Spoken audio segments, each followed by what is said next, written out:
తిరుమల లడ్డులో జంతువుల కొవ్వు కలిపారు అని చెప్పి ఒక అసత్య ప్రచారం చేసినటువంటి ముఖ్యమంత్రి చంద్రబాబు నాయుడు 1,00,000 లడ్డులని జంతువుల కొవ్వుతో తయారు చేసి అయోధ్యకు పంపించారని చెప్పి 4 అడుగులు ఇంకా ముందుకేసి దుర్మార్గమైనటువంటి ప్రచారాన్ని చేసినటువంటి పవన్ కళ్యాణ్ ఈరోజు ఆ రోజు నానా యాగి చేసి అసలు జంతువుల కొవ్వు, పంది కొవ్వు, లేదంటే ఆ మనుషుల కొవ్వు, ఈ మనుషుల కొవ్వు అని చెప్పి ఒళ్ళు బలిసి కొవ్వెక్కి మాట్లాడినటువంటి కొంతమంది వ్యక్తులు, కొన్ని మీడియా సంస్థలు ఈరోజు వాళ్ళు నిజంగా కడుపుకి అన్నం తింటే ఇప్పుడు దీనికి సమాధానం చెప్పాలి. ఎందుకంటే మొన్నటిదాకా జంతువుల కొవ్వు అన్నారు, ఇప్పుడేమో మీరే సుప్రీంకోర్టు వేసినటువంటి సిట్టు, అది కూడా మీరు నియమించుకున్నటువంటి చంద్రబాబు నాయుడు గారి మనుషులుగానే అధికారులుగా నియమించుకున్నటువంటి ఆ సిట్టు అది జంతువుల కొవ్వు, అసలు దానికి సంబంధమే లేదు, అదేదో కల్తీ నెయ్యి అని చెప్పి, అది నెయ్యే కాదు పామాయిల్ కెమికల్ కలిపిన ద్రవం అని కొద్దిసేపు. ఇది కూడా దుష్ప్రచారమే. ఎందుకంటే అసలు కల్తీ నెయ్యే కాదు, అది అవకాశమే లేదు. 2019 to 24 అంతకుముందు ఆ బోలే బాబా డైరీకి 2014 నుంచి 19 మధ్య చంద్రబాబు నాయుడు గారు ఉన్నప్పుడు పర్మిషన్ ఇచ్చిన అదే బోలే బాబా డైరీ తర్వాత కూడా సప్లై చేసింది.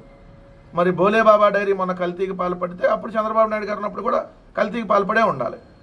సో అప్పుడు అదే పామాయిల్, అదే కెమికల్ కలిపిన ద్రవంతోనే లడ్డూలు తయారు చేసి ఉండాలి. సో నిన్న సిట్టు ఛార్జ్ షీట్ వేసింది, ఫైనల్ ఛార్జ్ షీట్ 600 పేజీలతో. ఆ ఫైనల్ ఛార్జ్ షీట్లో ఏదైతే 2019-24 మధ్య 20 కోట్ల శ్రీవారి లడ్డూలు తయారు చేశారని చెప్పి ఏదైతే దీంట్లో ఇక్కడ 60 లక్షల కిలోలు నెయ్యి సరఫరా చేశారని చెప్పి రాసి టీటీడీకి 250 కోట్ల నష్టం వచ్చింది, కల్తీ అని తెలిసి అనుమతించిన అధికారులు పామాయిల్లో రసాయనాలు కలిపి కల్తీ నెయ్యి తయారు చేశారనే నిగ్గు తేల్చారని రాశారు. ఢిల్లీలోని మలేషియా పామాయిల్ దిగుమతిదారు నుంచి హర్ష ఫ్రెష్ డైరీ పేరుతో పామాయిల్. ఈ హర్ష ఫ్రెష్ డైరీ ఎవరు?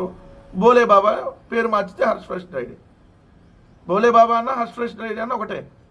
మరి దీనికి చంద్రబాబు నాయుడు గారి హయాంలోనే కదా అంకురార్పణ జరిగింది. చేసే పాపాలన్నీ మీరు చేసి దాన్ని జగన్మోహన్ రెడ్డి గారి ప్రభుత్వం మీద నెట్టేటటువంటి కార్యక్రమం కాకేంటి? అసలు ఈ అధికారులే సర్వశ్రేష్ఠ త్రిపాఠి, తెలుసు కదా, మామూలు శ్రేష్ఠ త్రిపాఠి కాదు, ఈయన సర్వశ్రేష్ఠ త్రిపాఠి. అలానే గోపీనాథ్ జెట్టి వీళ్ళతో కూడినటువంటి సిట్టు. అంటే వీళ్ళు ఖచ్చితంగా ఏదో ఒకటి కలిసిందని ఇవ్వాలి కదా రిపోర్టు. ఇవ్వకపోతే కుదరదు. ఎందుకు? ఆల్రెడీ జంతువులు కొవ్వన్నారు, అది పోయింది, సరే కల్తీనేయనన్నా జనాల్లోకి ఎక్కించాలి. అందుకనే వాళ్ళకి సంబంధించినటువంటి అధికారులు ఇక్కడ నియమించుకొని ఏదో కలవపోయినా జంతువుల కొవ్వు కలిసేసింది అని ఎట్ట ప్రచారం చేశారు. ఇప్పుడు కల్తీనే కలవపోయినా కలిసేసిందని ప్రచారంతో దాన్ని ఏదో ఒకటి చూపించేసి ఇది మొత్తం నిందితులుగా అంట అంతమంది 36 మందిని పెట్టారు. దీంట్లో ఎవరు పొలిటికల్ లీడర్లు అయితే ఎవరు, పొలిటికల్కి సంబంధించి అయితే ఎవరు లేరు, అందరూ ఉద్యోగస్తులు, లేదంటే వాళ్ళకి సంబంధించిన ఆ డైరీ అదే ఏఆర్ డైరీ ప్రైవేట్ లిమిటెడ్ వీళ్ళలో చిన్న అప్పన్న గురించి రాశారు కదా, ఏది బోలే బాబా డైరీ దానికి సంబంధించి రాస్తూ ఈ వైవి సుబ్బారెడ్డి పిఏ చిన్న అప్పన్న డైరీల ప్రతినిధులతో బేరసారాలు. ఎవరు పిఏగా చేశాడు? ఇప్పుడు వేమిరెడ్డి ప్రభాకర్ రెడ్డి కదా నెల శాలరీ ఇస్తుంది, మరి వేమిరెడ్డి ప్రభాకర్ రెడ్డి పిఏ అని రాయాలి కదా. ఇప్పుడు ఆంధ్రజ్యోతి రాధాకృష్ణ దగ్గర పనిచేసి తర్వాత వెళ్ళి TV5లో పనిచేస్తే ఆంధ్రజ్యోతి కింద రాస్తారా, TV5 కింద రాస్తారా? ప్రజెంట్ ఏంటో చేస్తుంటే దాని కింద రాస్తారు కదా. వేమిరెడ్డి నెల శాలరీ వెళ్తుంటే వేమిరెడ్డి పిఏ అవుతాడు, సుబ్బారెడ్డి గారు పిఏ అవుతాడు అప్పన్న. ఇక్కడ కూడా దుష్ప్రచారం అనమాట. ఇలా ఉంటాయి ఇలా బతుకులు. సో జంతువుల కొవ్వు కలవలేదు, ఎటువంటి కల్తీ నెయ్యి కూడా కలవల, కానీ వాళ్ళకి సంబంధించిన అధికారులు వేసుకొని కల్తీ నెయ్యి అని చెప్పి చెబుతున్న పరిస్థితి.